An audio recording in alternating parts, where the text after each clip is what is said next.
انتخابات جمہوریت کی بنیاد ہیں، کیونکہ یہی وہ راستہ ہے جو عوام کو یہ حق دیتا ہے کہ وہ ایسے لوگوں کو منتخب کریں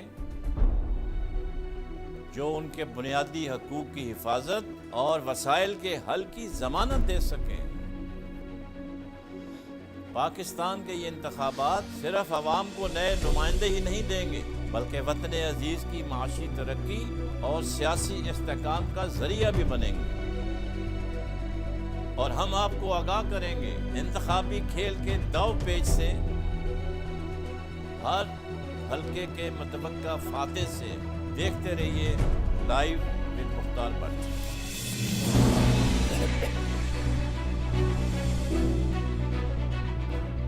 بسم اللہ الرحمن الرحیم۔ میں ہوں آپ کا میزبان Mukhtar Ahmed Butt, T N N network کے اوپر۔ آپ نے دیکھا ہوگا 2018 کے الیکشن کمپلیٹ ہو چکے ہیں، لیکن ابھی تک حکومت کی تشکیل نہیں ہو پائی ہے۔ اس کی وجہ یہ ہے کہ رزلٹ 4-5 دن لیٹ ہو گئے، اور کچھ لوگ چیلنج کر رہے ہیں۔ 8 سیٹیں قومی اسمبلی کی چیلنج ہو چکی ہیں، اور اسی طریقے سے صوبائی اسمبلی کی بھی ہے۔ لیکن یہ ہے کہ عمران خان کی جو پارٹی ہے، دے آر اسٹل لیڈنگ، اور they are poised to form government at the center as well as in Punjab and Khyber Pakhtunkhwa. تو 15 اگست کو ان کی تقریب ہوگی، اور اس میں امید کرتے ہیں کہ وہ لیکن اس وقت جو ملک میں افراتفری پھیلانے کی کوشش کی جا رہی ہے اپوزیشن کی طرف سے، آپ کو یاد ہوگا کہ انہوں نے ایک کال دی تھی جس میں یہ کہا تھا کہ ہم بہت بڑا احتجاج کریں گے الیکشن کمیشن کے سامنے۔ تو جو ٹی وی پہ ہم نے کوریج دیکھی ہے، اس میں کوئی اتنی خاصی لوگوں کی تعداد نہیں تھی کہ اس پہ اوپر اپوزیشن جو ہے وہ فخر کر سکے۔ پی پی والے اس میں شامل نہیں ہوئے تھے۔ تو ابھی دیکھیں، بات یہ ہے کہ ہر 70 سال کی تاریخ آپ کے سامنے ہے۔ ہر الیکشن میں دھاندلی، پتہ نہیں ہم لوگ کب میچور ہوں گے۔ جو ہار جاتا ہے وہ اپنی ہار تسلیم نہیں کرتا، پھر ہر چیز جو ہے پاکستان میں چیلنج کرنے کا رواج پیدا ہو چکا ہے۔ اصل میں دیکھیں، اب سیاست جو ہے نا وہ ختم ہونی چاہیے۔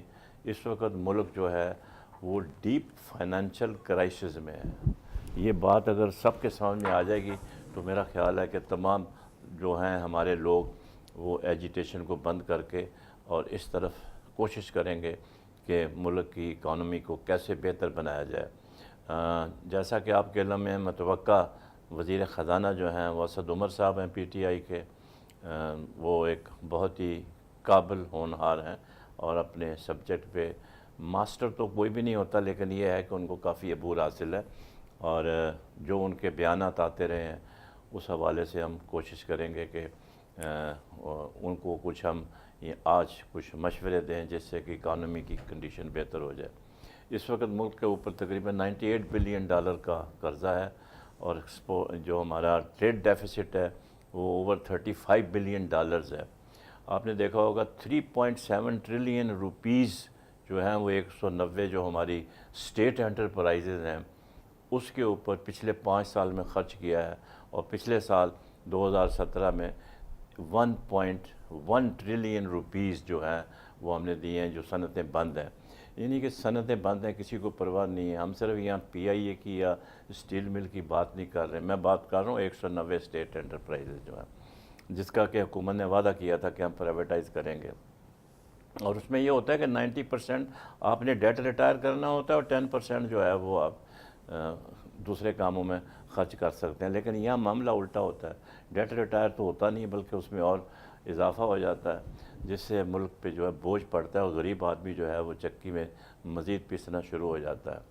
آج ہم بات کریں گے کہ اس ملک میں جو اکنامک کرائسس ہے اس کو کیسے بہتر کیا جائے، how to reduce balance of payment, اور اس کے لیے ہمیں کیا کیا اقدامات کرنے چاہیے، کیونکہ باتیں تو سب کرتے ہیں، لیکن ہم ایسی کوشش کریں گے کہ ایسے مشورے دیں حکومت کو جس سے یقیناً اگر وہ اس کے اوپر کوشش کریں عمل کرنے کی تو ہم اس کرائسس سے نکل سکتے ہیں۔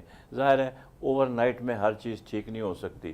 ایک جو پچھلے 10 سال میں جو میسو کرپشن ہوئی ہے، $200 بلین جو ہے سوئس بینکوں میں جمع ہے، اس کے علاوہ اور دوسرے بینکوں میں بھی جمع ہے، تو جب تک وہ پیسہ واپس نہیں آتا، وہ آنا تو مشکل ہے، اس کا ہمارا بڑا لانگ ڈران پروسیجر ہے، آتے آتے بھی رک جاتا ہے۔ پتہ نہیں عمران خان صاحب اس میں کامیاب ہوتے ہیں کہ نہیں ہوتے، لیکن انہوں نے جو اپنی طرف سے ایک آسٹیرٹی ڈرائیو شروع کی ہے وہ ایک خوش آئند ہے، کیونکہ انہوں نے پروٹوکول کے اوپر بھی تنقید کی ہے اور مطلب اس بات کا غصے کا اظہار کیا ہے کہ اتنا لمبا چوڑا ان کو پروٹوکول نہیں چاہیے.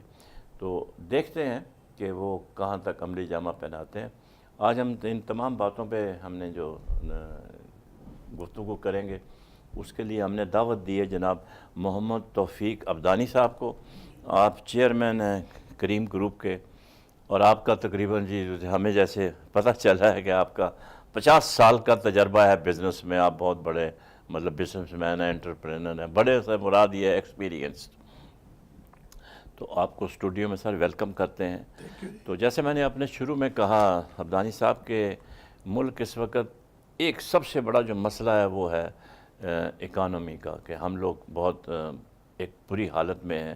ہمارے پاس پیسے نہیں ہیں. 9.5 بلین ڈالر ہمارے فارن ایکسچینج ہے. ٹریڈ ڈیفیسٹ 35 بلین ڈالر کا ہے.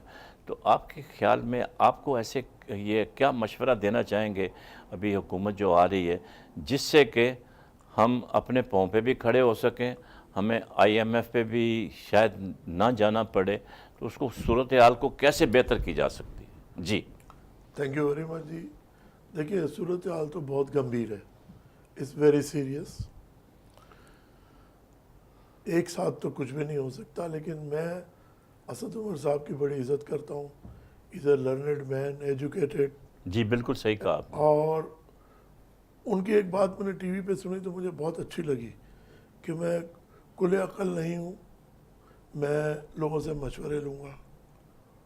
اگر وہ ایسا کرتے ہیں اور پچھلوں کی طرح فیگرز پہ جا کر کے زندگی نہیں گزارتے ہیں, یا بابو لوگوں کے ساتھ بیٹھ کے, سیکریٹری کے ساتھ بیٹھ کے منسٹری آف کامرس اور منسٹری آف فائننس میں یہ فج فگر, یا فج نہیں بھی ہے تو فگرز کے فن میں نہیں رہتے, پھر تو ہم نکل جائیں گے. اور میں ان کے اوپر بہت کانفیڈنٹ ہوں کہ he is a man of practical work. He is not man کہ وہ ان چیزوں پہ جائیں گے نہیں. دیکھیے نا, لیکن بات یہ ہے عبدانی صاحب کہ ان کے پاس جو ساری جو ٹیم ہے, جی جی, جو اکنامک ٹیم ہے, جو ایڈوائزرز ہیں, جب تک کہ نئے لوگ جو اچھے لوگ ہیں پاکستان کے اندر, بہت اچھے اکانومسٹ ہیں, اگر جب تک ان کو اپنے ساتھ نہیں لاتے ہیں, وہی پرانے لوگوں کے اوپر تکیہ رکھیں گے تو پھر بات نہیں بنے گی. سر ان کو تو زیرو گراؤنڈ سے لوگ لانے پڑیں گے. ان کو بہت ساری چیزیں کرنی ہیں. ان کو سوچنا یہ ہے کہ ہم کس طرح ملک کا پیسہ بچا سکیں اور یہ ٹریڈ ڈیفیسٹ ختم کر سکیں. ایک ہیوج ٹریڈ ڈیفیسٹ ہے. کوئی کہتا ہے کہ جادو کی چھڑی گھمائیں گے کل ہو جائے گا, نہیں ہو سکتا. نہیں, ایسا نہیں ہو سکتا, بالکل ٹھیک ہے. پاسبل ہے. دیکھیے میں پہلے جاؤں گا بینکنگ کے اوپر. جی جی, ہمارے یہاں کھلا آزاد طریقہ کار ہے. آپ نے 10 گاڑیاں منگانی ہیں, آپ باہر سے پیسہ بھیج دیں, 10 پیسنجرز کے نام لے لیں, پاسپورٹ اور گاڑیاں منگا لیں. جی ہم منگا لیں, بالکل یہی ہو رہا ہے. یہی ہو رہا ہے. تو کیوں نہ اس کو لیگلائز کیا جائے. لیکن میں تو اس کو اس طرح سے سوچتا ہوں کہ جو چیز پاکستان میں بن رہی ہے, لگژری آئٹم جو ہیں وہ پاکستان میں ساری بین ہو جانی چاہیے. اگر آپ بین نہیں کر سکتے, آپ نے اس میں ہے ورلڈ ٹریڈ آرگنائزیشن کا ذرا ہم نے جی ہاں سگنیٹری ہیں, لیکن آپ ڈیوٹی اتنی زیادہ کر دیں کہ وہ بھاگ جائیں, خریدیں ہی نہ. طریقہ کار یہ کرنا چاہیے جی جی, کہ پہلے وہ بیٹھ کے ویٹ کریں جی جی, پاکستان میں کیا بنتا ہے. اتنا بنتا ہے کہ ہماری ضرورت پوری کرتا ہے. اس کے بعد جو ایسنشل آئٹمز ہیں ان کو تو فری لسٹ پہ رکھیں, کوئی مسئلہ نہیں ہے. جو لگژری آئٹمز ہیں ان پر ان کو ایک الگ سیکشن بنائے امپورٹ کا, اور اس کے اوپر کوئی ایسا میکینزم بنائے کہ اس کی امپورٹ کم ہو سکے. کاسمیٹکس ہے, ڈکلیریشن کیا ہے کسٹم میں, ڈکلیریشن تو 10% بھی نہیں ہوتا. ہاں جی بالکل صحیح کہا آپ نے. جی مارکیٹ فلڈڈ ہے جی گڈ سے. جی ہاں, آپ کو کون سی کاسمیٹک چاہیے, کس ملک کی چاہیے, کون سا برانڈ چاہیے, اس کو روکنے کا طریقہ کار ہے. آپ کسی بھی چیز کو روکنے جائیں گے نا وہ بڑھے گی. بچے سے کہیں گے رات کو 10 بجے کے بعد ٹی وی مت دیکھنا, there is always resistance. وہ دوسرے طریقے اختیار کرتے ہیں. طریقہ یہ ہے کہ اس کو اوپن کر دیں اور ایسی قانون سازی کرے, ایسے پنشمنٹ رکھے کہ اس کو